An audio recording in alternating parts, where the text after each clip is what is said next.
이날 곧 안식 후 첫날 저녁 때에 제자들이 유대인들이 두려워하여 모인 곳의 문들을 닫았더니 예수께서 오사 가운데 서서 이르시되 너에게 평강이 있을지어다. 이 말씀을 하시고 손과 옆구리를 보이시니 제자들이 주를 보고 기뻐하더라. 예수께서 또 이르시되 너희에게 평강이 있을지어다. 아버지께서 나를 보내신 것 같이 나도 너희를 보내노라. 이 말씀을 하시고 그들을 향하사 숨을 내쉬며 이르시되 성령을 받으라. 같이 읽습니다. 너희가 누구의 죄든지 사하면 사여질 것이요 누구의 죄든지 그대로 두면 그대로 있으리라 하시니라. 아멘. 예전에는 길을 걷다 보면 누가 이렇게 길을 물어오는 분들을 한 번씩 만날 때가 있었죠. 초행길이어서 어디로 가면 됩니까? 이곳으로 가고 싶은데 뭐 이렇게 물어보는 분. 운전하다가 창문을 내리고 지금 운전 중인데 어느 목적지에 가야 되는데 길을 좀 안내해달라고 부탁하는 경우도 사실 심심치 않게 만날 수 있는 풍경이었죠. 근데 요즘에는 이런 경험들을 하기가 좀 어려워요. 왜냐하면 목적지를 아주 구체적으로 다 검색을 한 다음에 찾아가니까 사람들에게 물어볼 기회가 별로 없는 것입니다. 우리가 살고 있는 시대는 이처럼 어느 시대보다 목적지를 정확하게 검색해서 정확하게 찾아갈 수 있는 시대가 되었습니다. 길을 헤맬 필요가 없는 거죠. 그런데 안타깝게도 아이러니하게도 오늘날 우리 현대인들을 보면 그 어느 시대보다 더 많이 길을 잃어가고 있습니다. 길을 잘 찾아갈 수 있는 시대가 되었는데 길을 더 많이 잃고 방황하는 사람들이 많다는 거죠. 그 잃어버린 길은 지도상의 길이 아니라 인생의 길을 말하는 것입니다. 인생의 항로를, 인생의 궤도를 벗어난 사람들. 많은 사람들이 내 인생이 이렇게 계속 가다 보면 결국 어디로 가는 것이고 무엇이 기다리고 있을지 알지 못한 채 속도만 열심히 내고 가고 있죠. 내가 제대로 가고 있는가 질문조차 하지 않고 가는 거예요. 나는 누구이며 내가 왜 여기 서 있는지 그것에 대한 분명한 답을 내가 할 수 없다면 우리는 길을 잃은 채 살고 있는 것이 분명할 것입니다. 오늘 읽은 본문의 제자들도 지금 이런 상태입니다. 길을 잃은 상태이죠. 그들은 예수 그리스도 한 분만 쫓아 살았어요. 3년 동안 쫓아다녔죠. 근데 우리의 길을 늘 인도해 주시던 그분이 갑자기 십자가에서 비참하게 피 흘려 죽으셨어요. 지금은 무덤에 갇혀 있습니다. 더 이상 그분께 뭔가 맡길 수도 없고 그분이 내 길을 인도할 가능성조차 없습니다. 어디로 가야 될지, 다시 무엇을 위해 살아야 될지 아주 근본적인 문제 앞에 다시 서게 된 것이죠. 그런 상황 가운데 예수님은 부활하신 육체를 가지시고 부활하신 직후에 그 제자들을 찾아가서 만나주시는 장면이 방금 읽은 구절이에요. 왜 제자들을 찾아가셨을까요? 잃어버린 길을 다시금 찾아주기 위해서 가신 거예요. 오늘 이 말씀을 통해서도 혹여나 우리 가운데에 내가 교회 안에 있고 예배 생활도 하지만 길을 잃어가고 있는 분들이 있다면, 길을 잃은 채 살아가고 있는 분들이 있다면 다시금 주님의 말씀을 듣고 우리 개인에게 주시는 주님의 음성을 듣고 인생의 가장 중요한 내 인생 길을 찾게 되는 그 은혜의 시간 되기를 간절히 바랍니다. 제가 과거에 길을 걸어갈 때에 길을 잃어버린 적이 있어요. 그때 한 분이 이 명함을 주셨어요. 마침 이 명함을 주셨는데 이게 바로 길이다라고 주셨는데 타로 카페였어요. 타로 같은 거 해보셨습니까? 많은 사람들이 길을 잃으면 두려움이 생기죠. 염려가 생깁니다. 그때 찾는 것이 사주팔자 보러 가는 것이고 점 보러 가는 거고, 요즘은 좀 문화적으로 타로 카페가 예전에는 굉장히 많았는데 요즘은 좀 사라졌죠. 카드로 점괘를 보는 건데 이런 것들에 자꾸 길을 물어보려고 하는 것입니다. 다 길을 잃어버렸기 때문에 여기에 문을 두드리게 되는 것이죠. 오늘 본문 보니까 예수님의 제자들이 지금 딱 이런 상황이에요. 길을 완전히 잃어버렸는데 어디로 갈지 몰라서 뭔가로 잡고 싶은데 잡을 게 없는 거예요. 그 상황 가운데 제자들에게 예수님은 딱 나타나셔서 첫마디 이런 한 말씀을 하십니다. 그날 안식 후 첫날 저녁 때에 제자들이 유대인들이 두려워하여 모인 곳의 문들을 닫았더니 예수께서 오사, 첫 번째 마디가 뭐죠? 너희에게 평강이 있을지어다. 아주 간단한 말로 샬롬이라고 말씀하세요. 샬롬, 샬롬. 우리도 평안하세요라고 인사말을 많이 하죠. 근데 내가 그런 인사말을 상대방에게 해도 진짜 그분에게 평강이 있을지 없을지는 우리가 보장하지를 못하죠. 근데 예수님이 샬롬, 평안할지어다라고 했을 때에 그 상대방은 평안이 있을까요, 없을까요? 당연히 있죠. 예수님의 말씀은 권세가 있습니다. 평안할지어다라고 말씀하시고 평안을 한 보따리 풀어헤치며 그 영혼들에게 나눠주고 계신 거죠. 불안에 떨었던 그 제자들 마음 가운데 평강이 찾아옵니다. 그 전까지는 제자들은 문들을 다 걸어 잠그고 있었어요. 19절 말씀 보니까 방금 두려워해서 안에서부터 문을 걸어 잠궜다라고 말하죠. 그들은 지금 세상에 두려웠습니다. 예수님을 스승을 죽였던 칼날이 지금 자기에게로 향하고 있기 때문에 안에서부터 문을 꽁꽁 걸어 잠근 채 두려워 떨고 있어요. 두렵고 평안이 깨어졌고 공허함이 깊은 상태, 이것이 바로 오늘날 길을 잃어버린 현대인이 겪고 있는 그 내면의 상태와 똑같은 것입니다. 지금 제자들이 두려워서 문을 걸어 잠그고 있는 상황, 제가 말씀을 묵상하다가 이게 전혀 낯설게 느껴지지 않는 거예요. 왜냐하면 나도 자주 겪는 증상인 거예요. 나도 뭔가가 두려워서, 세상이 두렵고 사람이 싫고 다 그래서 안에서부터 문을 꽁꽁 걸어 잠그고 있던 때가 너무 많았거든요. 내가 아무리 노력해도 모든 것이 한꺼번에 다 무너질 수 있다는 그 존재론적인 두려움이 나를 짓누르고 있을 때가 얼마나 많았는지 몰라요. 그래서 우리는 자신의 인생의 문을 스스로 안에서부터 걸어 잠그고 있는 겁니다. 제자들이 지금 그렇게 하고 있어요. 제자들은 몸은 건강해요. 힘은 있습니다. 근데 마음에 두려움이 딱 들어차니까 있는 힘을 가지고 할 수 있는 것은 하나밖에 없어요. 강하게 문을 더 걸어 잠그는 것밖에 없어요. 사실 이 정도 되면 아무것도 못해요. 여러분, 두려움의 문제는 시간이 흘러간다고 저절로 해결되지 않습니다. 오히려 더 깊어지고 더 깊어져요. 두려움은 더 깊게 우리의 몸과 마음을 마비시킵니다. 마음의 병으로 시작된 것이 몸의 병으로 전이되어서 막 나쁜 것이 몸에서 자라나기 시작합니다. 이제 여기 모여있던 제자들은 미래가 없습니다. 그렇다고 딱히 누가 도와줄 수도 없는 상황입니다. 왜? 문을 안에서부터 걸어 잠궜잖아요. 아무리 두드려도 열어주지 않습니다. 오히려 두드리면 두드릴수록 더 두려워가지고 문을 2중 3중 더 견고하게 걸어 잠글 뿐입니다. 이것이 우리 인생이었어요. 예수님 만나기 전 우리 인생, 누구도 도와줄 수 없는 상황. 제가 예수님 만났을 때 20살 때 딱 이 상황이었어요. 모든 것에 회의가 느껴지고 너무너무 인생이 공허해서 그냥 사람들로부터 마음을 걸어 잠궜어요. 안에서부터 걸어 잠궜어요. 저에게 많은 사람들이 다가왔지만 저에게 전혀 영향을 주지 못했어요. 왜? 제가 문을 걸어 잠그고 있었거든요. 친구들이 와서 즐거운 이야기도 하고 즐거운 일도 데리고 갔지만 아주 그때뿐이었고 그 공허함은 해결해 줄 수가 없었어요. 왜? 제가 안에서부터 문을 걸어 잠그고 있었거든요. 누구도 저를 도와줄 수 없는 상태였어요. 그런데 아무도 도울 수 없는 그 상황 가운데 한 분이 강제로 제 안에 들어오기 시작했어요. 그분이 바로 예수님이에요. 오늘 제자들이 문을 걸어 잠궜잖아요. 아무도 들어올 수 없어요. 그런데 거기를 뚫고 들어올 수 있는 유일한 분은 부활하신 예수님밖에 없어요. 지금 예수님은 부활의 몸을 입고 오셨어요. 부활하기 전과 지금이 달라요. 부활하기 전에는요, 인간의 육신을 입었기 때문에 똑똑똑 노크를 하고 문을 열어줘야만 들어갈 수 있어요. 예수님조차도. 그런데 이제는 부활하신 예수님, 부활체를 입었어요. 시공간에 지배받지 않고 우리가 상상할 수 없는 새로운 육신, 예수님이 이 땅에 다시 오실 그때에 우리도 입게 될 그 육신입니다. 그 육신을 입고 이 땅에 오신 예수님께서 이제는 노크할 필요도 없이, 아니 노크를 해도 문을 안 열어줄 것이 뻔한데 그냥 그 집을 뚫고 들어가기 시작합니다.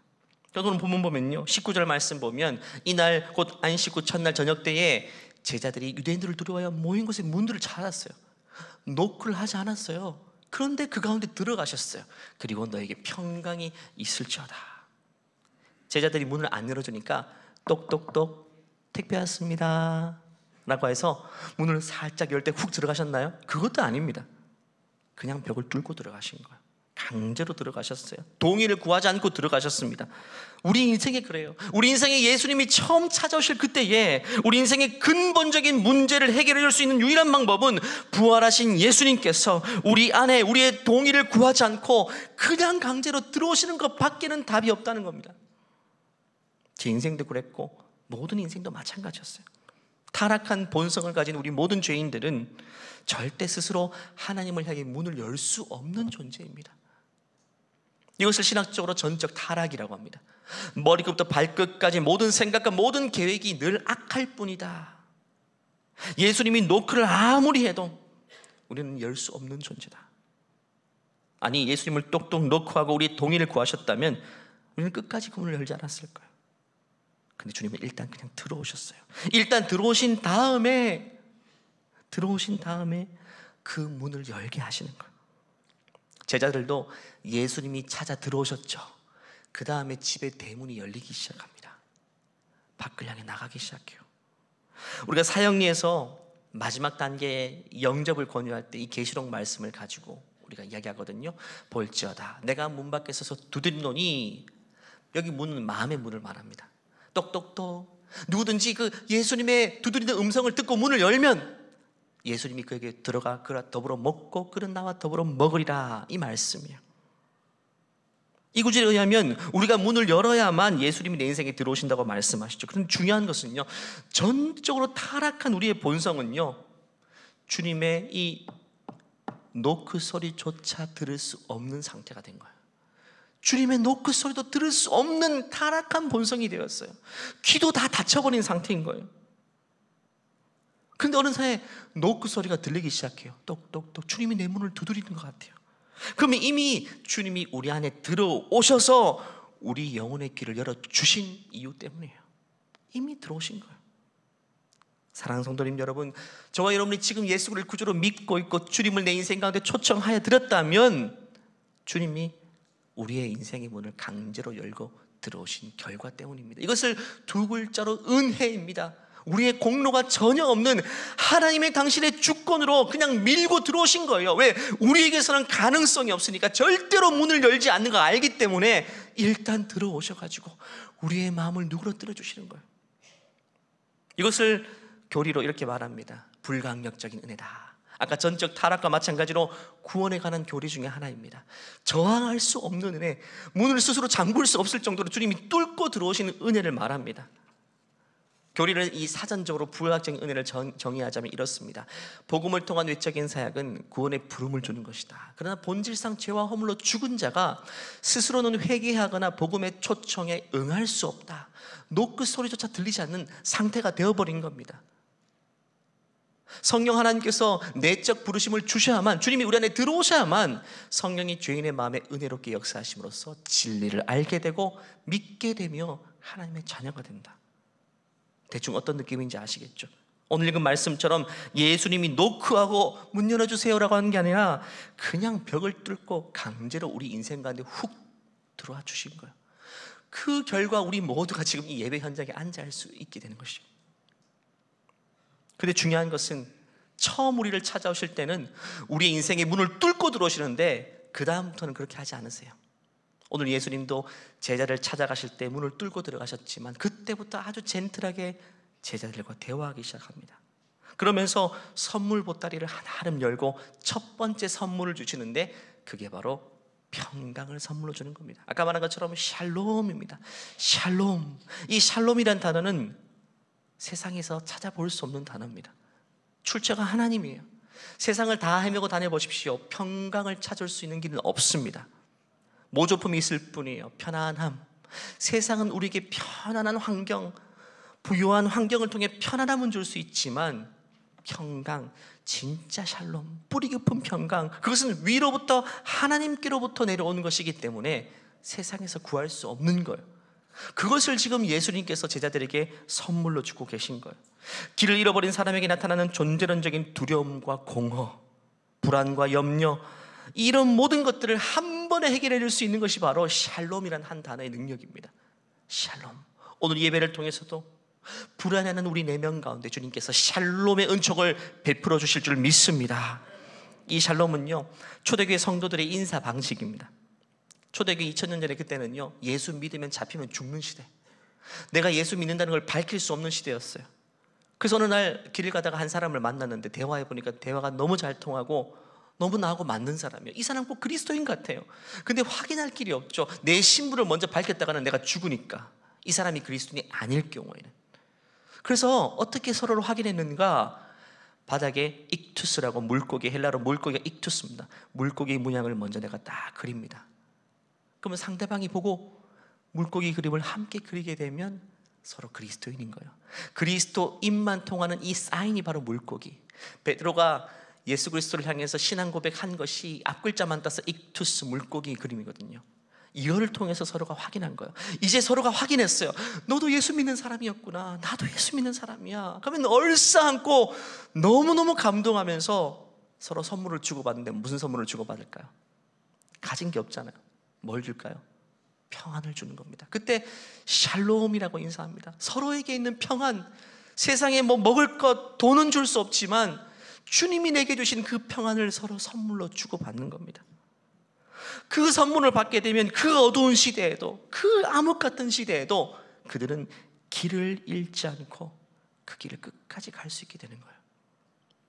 그 신약의 서신서를 보면 맨 먼저 쓰는 글이 똑같습니다. 빌립보서도 맨 처음 이렇게 시작합니다.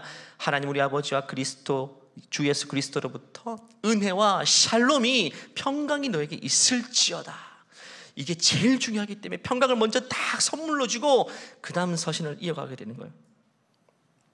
우리 그리스도인들이 서로에게 줄 수 있는 최상의 선물은 이 샬롬입니다.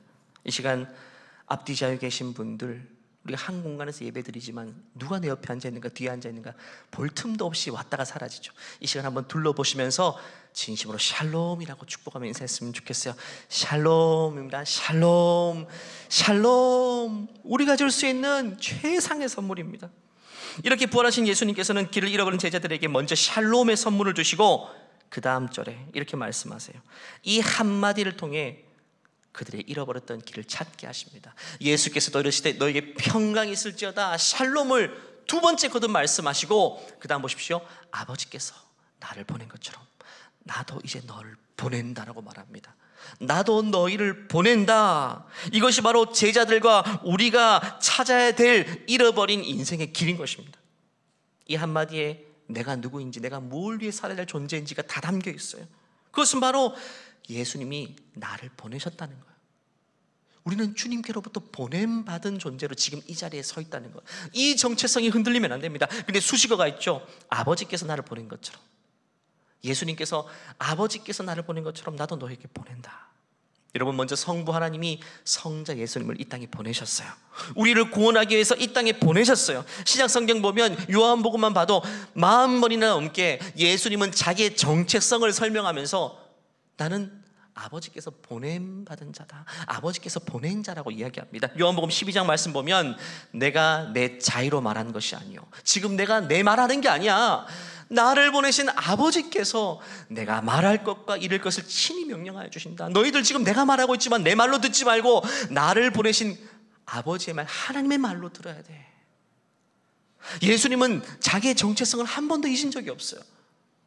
내가 내 하고 싶은 말, 내 의지로 사는 게 아니라 나를 보내신 그분이 맡겨준 말과 그 행동. 그래서 예수님은 길을 잃은 적이 없는 거예요. 요한복음 14장 보면 또 그렇습니다. 같이 읽어볼까요? 시작. 나를 사랑하지 아니하는 자는 내 말을 지키지 아니하나니 너희가 듣는 말은 내 말이 아니요 나를 보내신 아버지의 말씀이니라. 예수님은 늘 이런 말을 40번 넘게 반복하세요. 너희들 눈으로 보고 있는 내가 전부가 아니야. 나를 보지 말고 나를 보내신 그분에게 주목해야 돼. 지금 그분의 말씀을 내가 전하고 있는 거야. 예수님은 철저하게 자기의 정체성과 자기의 길이 무엇인지를 이걸 통해 늘 확인하셨어요. 나는 하나님이 보내신 자다. 나는 하나님이 보내신 자다. 그리고 예수님은 부활하신 다음에 이 자신의 정체성을 제자들에게 그대로 물려주십니다. 그리고 우리에게도 그대로 물려주십니다. 그것은 바로 21절 다시 보면요, 아버지께서 나를 보내신 거 너희 알지? 그것처럼 이제 나도 너희를 보낸다라고 하고 있어요. 이게 바로 우리의 정체성입니다. 결국 내 인생은 내 것이 아니란 겁니다. 내 인생은 내가 스스로 일을 개척하고 머리를 굴려서 그렇게 찾아가야 될 것이 인생길이 아니라 예수님이 보낸 곳을 향해 나가는 것이 우리 인생인 거예요. 우리의 소속이 있다는 겁니다. 나를 보내신 분이 있다는 겁니다. 이번에 인도네시아로 컴패션, 제가 비전 투어를 다녀왔는데 거기 가서 자카르타의 주재원으로 근무하시는 우리 성도님 가정을 만났습니다. 그냥 자카르타에 그냥 혼자 사는 게 아니라 기업에서 보낸 주재원입니다. 소속이 분명히 있는 거죠. 그리고 거기에 있는 목적이 분명히 있다는 거예요. 우리도 마찬가지입니다. 우리가 이 땅을 어디에서 어떤 모양으로 어떤 직종에 종사하며 무엇을 위해 살든지 우리의 소속이 있다는 거예요. 우리가 여기에 보냄받은 목적이 있다는 사실이, 우린 주재원입니다. 이 땅에 잠시 살다 가겠지만 이 땅에 보냄받은 주재원이에요. 나를 드러내는 것이 아니라 나를 보낸 분이 누구인지를 나타내는 그런 주재원의 사명이 우리에게 있는 거예요. 그래서 예수님께서 이렇게 말씀하십니다. 요한복음 14장 6절 보면 내가 곧 길이요 진리다 생명이다. 다른 데서 길을 찾지 말고 사주팔자 보고 점 보고 그 길이 너희들이 가야 될 길이 아니라 내가 곧 길이다. 그리고 내가 너희를 보냈다. 결국 스스로 고민을 많이 한다고 우리 인생 길이 찾아지는 게 아닙니다. 사주나 타로를 통해 확인할 수 있는 것도 아니에요. 나를 보내신 그 예수님을 주목하면 주님이 내 길을 지도하시고 인도해 가기 시작한다는 거예요. 결국 나란 존재는요, 우리의 존재는 예수님과 떼어놓고는 설명조차 되지 않는 겁니다. 내 인생에서 예수님을 첫 번째, 나를 보내신 분 첫 번째 아니라 두 번째, 세 번째로 인식하는 한 그때부터 우리는 길을 잃을 수밖에 없는 거예요.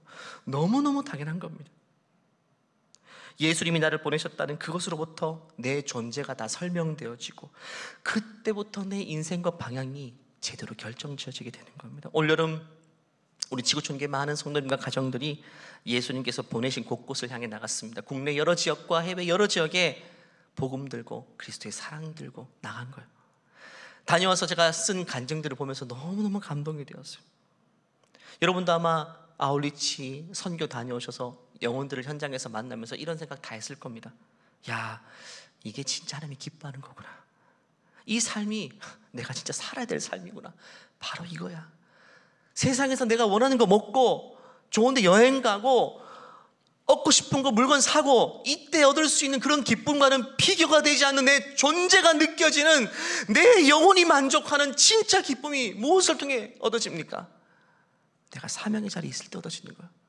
내가 사명의 자리에서 땀 흘릴 때, 사명의 자리에서 나를 보내신 그 영혼을 만나서 함께 대면할 때, 그때 내 존재됨이 확인되고 내 영혼의 진짜 만족이 거기서 얻어지는 거예요.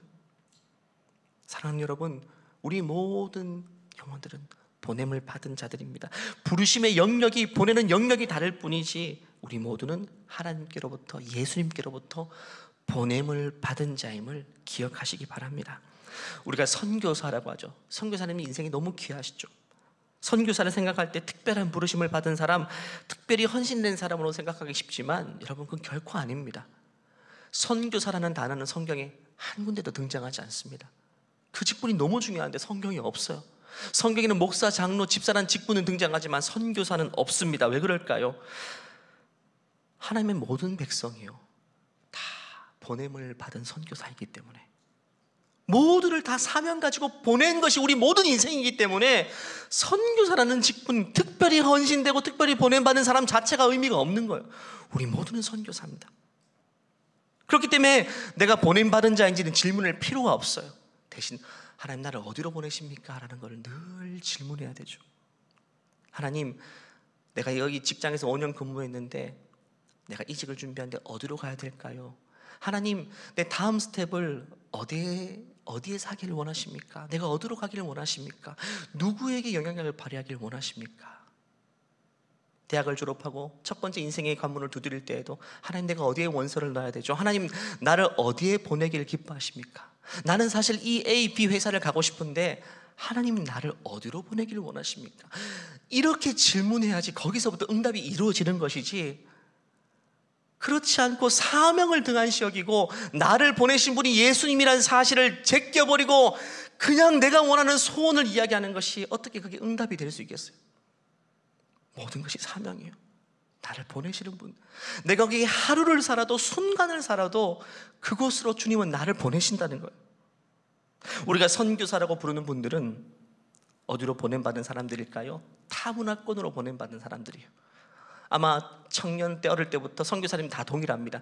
다른 문화권에 있는 사람들에 대한 뜨거운 마음이 생기기 시작해요. 그럼 하나님이 그곳으로 보내신 거예요. 저 같은 목사들은 어디로 보냄받은 사람일까요? 교회로 보냄받은 사람들이에요. 제가 20대 때 진로를 두고 가장 많이 기도할 때 하나님이 늘 한 단어를 주셨는데 교회입니다. 교회를 생각하면 눈물이 나고 교회만큼 소중한 것이 없는 거예요. 그 하나님 결국 교회로 보내시는 목회자로 삶을 살게 하셨어요. 우리 모든 성도님들은 그럼 어디로 보내신 걸까요? 세상 곳곳으로 보내신 거예요. 여러 직종, 여러 직장들, 세상을 밝히는 자, 마치 전봇대가 50m의 거리를 두고 하나씩 꽂혀 있어서 어두운 밤을 곳곳을 밝혀내는 것처럼 우리 그리스도인들도 숫자는 터무니없이 부족하지만 곳곳에 흩어 뿌려놓은 것입니다. 흩어 뿌려놓은 거예요. 거기서 사명의 삶을 살도록. 오늘 내가 출근하는 사무실이 내가 보냄받은 곳입니다. 내가 오늘 만나는 거래처 사람, 그 사람에게로 주님은 나를 보내신 겁니다. 주재원으로 말입니다. 오늘 하루 만나는 고객도 마찬가지입니다. 예수님이 나를 거기 보내서 만나게 하신 사람이에요. 이 인식이 없으면 우리는 아무런 사명을 다하지 못해요. 지난주에 비가 계속 왔는데 제가 이사를 했거든요. 수요일 날 이사를 했는데 기도했는데 그날따라 비가 폭우가 계속 쏟아지는 거예요. 짐을 다 싣고 내리고 올릴 때 그때 특히 더 많은 비가 와가지고 하나님 무슨 일입니까? 물건에 비가 스며드는 걸 보면서 마음이 너무 아픈 거예요. 근데 이사하시는 분들이 너무 좋은 분들이라서 비가 묻지 않게 이렇게 애쓰면서 비 맞으면서 일을 하셨어요. 그러면서 하나님 이게 무슨 일입니까? 라고 질문하는데 여러분 이사하는 날은 정신없이 바쁘거든요. 근데 그날 제가 여유가 있었어요. 왜냐하면 비가 너무 쏟아지니까 앉아서 대화할 시간이 있어요. 이사하는 분들하고. 특별히 저하고 또래가 비슷한 한 분과 젊은 청년이 조가 되어서 이 전자제품을 옮겨주고 있었는데 그때 그분과 오랜 시간 대화를 했어요. 비가 너무 쏟아지는데 이사하는 날 이렇게 여유가 있어도 되나? 하면서 이야기했는데 제가 이 설교를 준비할 때였어요. 역시 하나님은 나를 거기 보내셨더라고요. 여러분 이사하는 분들은 딱 문 열고 침대만 들어가도 이 사람이 직장이 뭔지 어떤 직종에 종사하는지 다 알잖아요. 걸려있는 사진들, 꽂혀있는 책들만 보면 이 향기만 맡아도 전문가들이니까 다 알죠. 제가 목사라는 거 너무 잘 알더라고요. 느껴지잖아요. 그때 짧은 시간이지만 간식을 다 꺼내고 음료를 마시면서 대화를 나누었어요. 하나님이 이 찰나의 순간이지만 이럴 것이 이런 기회가 있을 줄 생각도 못했는데 그냥 하루 스쳐 지나가는 사람들인데 고맙습니다 하고 끝날 관계들인데 이 관계를 통해서 하나님은 대화하게 하시고 더 깊은 대화로 이끌어 가시는구나. 정말 그날 삶을 이야기했어요. 그 젊은 분들과. 하나님은요 우리를 어디에 어떻게 보내실지 몰라요. 그러니까 우리는 항상 이렇게 열려 있어야 돼요. 내가 오늘 고객과 잠깐 상담하는 그 관계 속에서도 내가 보험을 팔고 물건을 팔고 그렇게 세일즈 하는 그 순간에도 이 사람과 내가 물건을 주고받는 사이를 넘어서 하나님은 나를 이 사람에게 보내고 있구나. 그리고 중요한 것은 퇴근하고 나면 제일 중요한 곳으로 우리를 보내십니다. 거기 어딜까요? 가정이라는 곳. 제일 중요한 사역지자 사명지가 가정입니다. 가정은 우리가 모든 짐을 풀어헤치고 편히 쉬는 곳이기도 하지만 더 중요한 것은 사명의 자리입니다. 어떤 사명입니까? 내가 아내를 죽게 하듯이 모시고 섬기는 사명이 가정에 있는 겁니다. 남편을 정말 세워드리고 인정해주고 격려하고 그 사명이 가정 속에 있는 겁니다. 자녀를 믿음 가운데 잘 양육할 그 사명이 내가 가정에 들어가는 순간부터 사명의식이 내게 있어야 돼요. 가정에 들어가면 사명이 끝난 게 아니라 거기가 또 다른 사명지입니다. 결국 우리가 물리적으로 밟고 있는 모든 영역은 하나님이 나를 파송한 곳이라는 걸 기억해야 돼요. 만약에 이걸 잃어버리고 살잖아요, 그럼 길을 잃어버린 겁니다. 길을 잃어버린 거예요. 모든 현대인들이 그렇게 살듯이 길을 잃어버린 채 살고 있는 거예요. 하나님이 나를 보내셨다는 인식이 사라지는 순간부터 우리는 무가치한 삶을 살 수밖에 없죠. 주님 앞에 말입니다. 오늘 직장도 내가 그냥 하루를 버텨야 할 곳으로 전락해버리고 내가 그냥 월급 받고 생계를 유지하는 수단으로 다 가볍게 전락해버립니다. 그냥 때우는 거예요. 내가 땀 흘려 열심히 일해서 소득은 많이 거둘 수 있을지 몰라도 더 중요한 영적인 소득은 조금 더 거두지 못하는, 하나님께서 조금 더 받으실 만한 것이 없는 주재원으로 파송해냈더니, 내가 삼성이란 기업의 주재원으로 파송했는데 하는 일이 뭡니까? 아이폰을 팔고 있어. 아이폰. 그러면 안 되잖아요. 내가 사명이 뭡니까? 삼성 제품에 대한 자부심 가지고 그거를 광고해야 되는데 헛된 걸 오픈하고 있어요. 세상 가운데 우리가 나가야 될 이유는 나를 보내신 그분을 드러내고 나타내는 것이 우리의 사명이 되는 겁니다. 그렇지 않으면 우리는 헛된 소망, 헛된 영광을 구하며 살 수밖에 없죠. 여러분, 길을 잃어버리게 되면 의미를 상실합니다. 의미를 잃어버리게 되면 가치를 잃어버려요. 결국 의미를 잃고 내 존재에 대한 가치를 잃고 사는 현대인들이 얼마나 많습니까? 아무리 열심히 살아도 나 자신에 대한 가치를 잃고 사는 이상 그 하루의 시간의 가치는 다 무가치해지는 겁니다. 오늘 이 말씀을 통해 부활하신 주님께서 나를 보내셨다, 먼저 자녀로 삼으신 다음에 나를 보내셨다는 사실을 기억하시고, 내가 너를 보내노라, 내가 너를 보내노라라는 사실을 늘 날마다 우리 귓속을 맴돌고 마음에 맴도는 그 중요한 메시지가 되기를 간절히 축원합니다. 끝으로 23절, 22절하고 23절 읽고 마칠 텐데요, 예수님은 우리에게 사명을 주시고 우리를 보내시고 빈손으로 보내신 게 아니에요. 어마어마한 무기를 오른손에 들려주십니다. 22, 23절 같이 읽겠습니다. 이 말씀을 하시고 그들을 향하사 숨을 내쉬며 이르시되 성령을 받으라. 너희가 누구의 죄든지 사하면 사하여질 것이요 누구의 죄든지 그대로 두면 그대로 있으리라 하시니라. 아멘. 21절에는요 평강을 선물로 주시고 22절에 그 증거로 성령을 주십니다. 그리고 23절에 죄사함의 권세라는 어마어마한 무기를 주십니다. 여러분, 죄사함의 권세가 우리에게 있어요. 오른손에 무기를 들려주고 사명의 자리로 나가라고 하십니다. 빈손으로 절대로 우리를 보내시는 법이 없어요. 죄사함의 권세는 하나님만 있는 겁니다. 우리에게 이양해 주신 겁니다. 생각해 보십시오. 우리가 영혼들을 만나서 침묵하고 있으면 그 사람은 구원받지 못해요.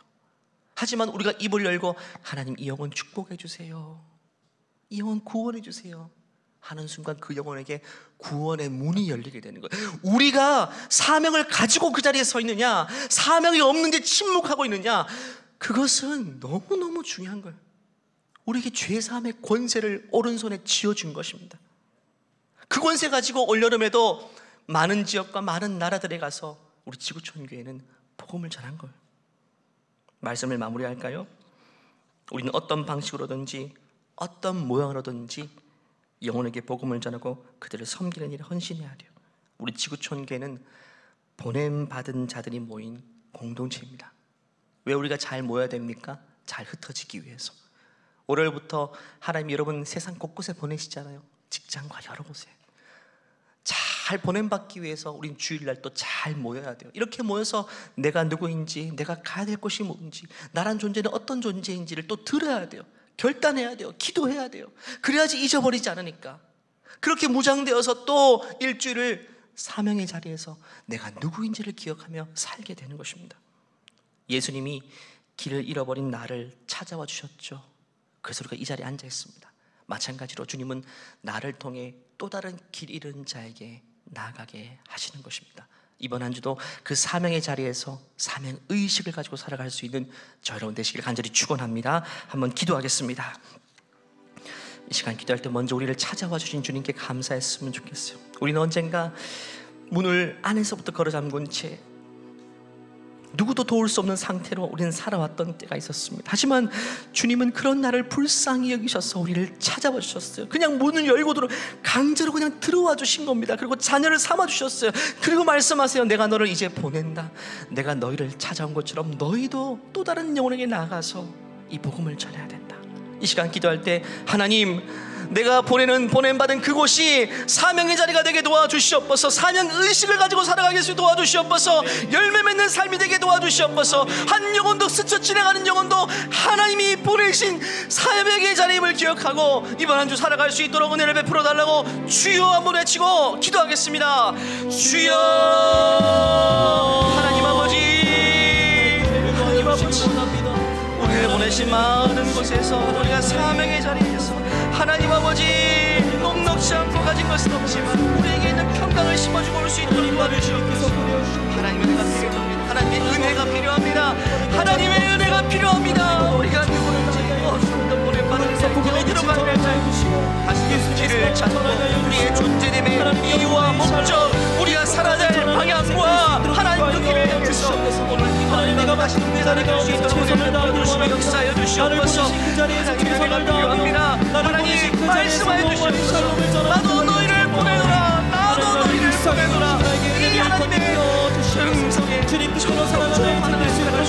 주시옵소서. 하나님 나를 사용하시고 나를 인도하신 것을 기대합니다. 하나님 나를 통하여 역사하시옵소서. 하나님이 우리를 많은 곳으로 이미 보내셨지만 사명의식을 가지지 못하고 사명과 무관하게 살았던 우리의 삶을 후회하고 돌아봅니다. 이 말씀을 다시금 부여잡고 나도 너를 보내노라 이 주님의 음성을 날마다 듣고 예수님이 보내신 그곳을 향해서 사명의 의식을 가지고 살아갈 수 있도록 우리 모두를 축복하여 주시옵소서. 하나님, 우리 믿음의 자녀들 가운데에 청소년과 청년들 참 어려운 때를 살고 있습니다.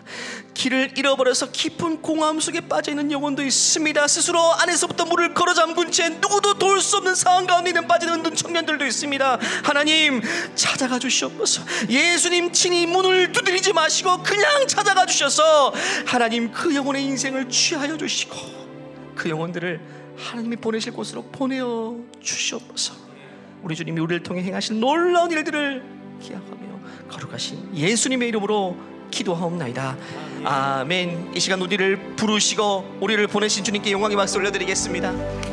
주님 감사합니다. 주님 감사합니다. 이 시간 다 같이 나셔서 이 찬송의 고백으로 예배를 마치겠습니다. 주님 나를 택하사 잃어버린 자에게 아버지의 사랑을 나누게 하시네. 어두움을 밝히며 차가운 마음 녹이는 진리의 빛 전하게 하소서. 보내소서. 시련이 찾아올 때도 주님의 눈물 기억하게 하소서. 보내소서. 주께서 가신 길을 나도 걸어가게 하소서. 보내소서. 시련이 찾아올 때도 주님의 눈물 기억하게 하소서. 보내소서. 주께서 가신 길을 나도 걸어가게 하소서. 우리 주님 앞에 두 손을 높이 들고 우리 더욱더 결단하며 찬양합시다. 보내소서. 보내소서. 시련이 찾아올 때도 주님의 눈물 기억하게 하소서. 보내소서. 주께서 가신 길을 나도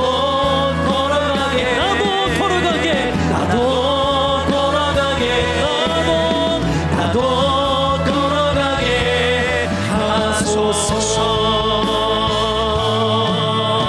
우리를 보내신 주님께 영광의 박수, 모든 영광의 박수 올려드립니다. 주님, 우리의 삶을 통해 영광받아 주시옵소서. 주님, 이제는 우리 주 예수 그리스도의 은혜와 하나님의 무한하신 사랑과 우리 안에 내주하시는 성령의 역사가 이제는 내가 어디에서 무엇을 하든지 예수님께로부터 보냄받았다는 사명의식을 가지고 살아가기를 소원하는 모든 믿음의 가정 위에, 믿음의 자녀들 위에 이제로부터 영원토록 함께 하시기를 간절히 축원하옵나이다. 아멘.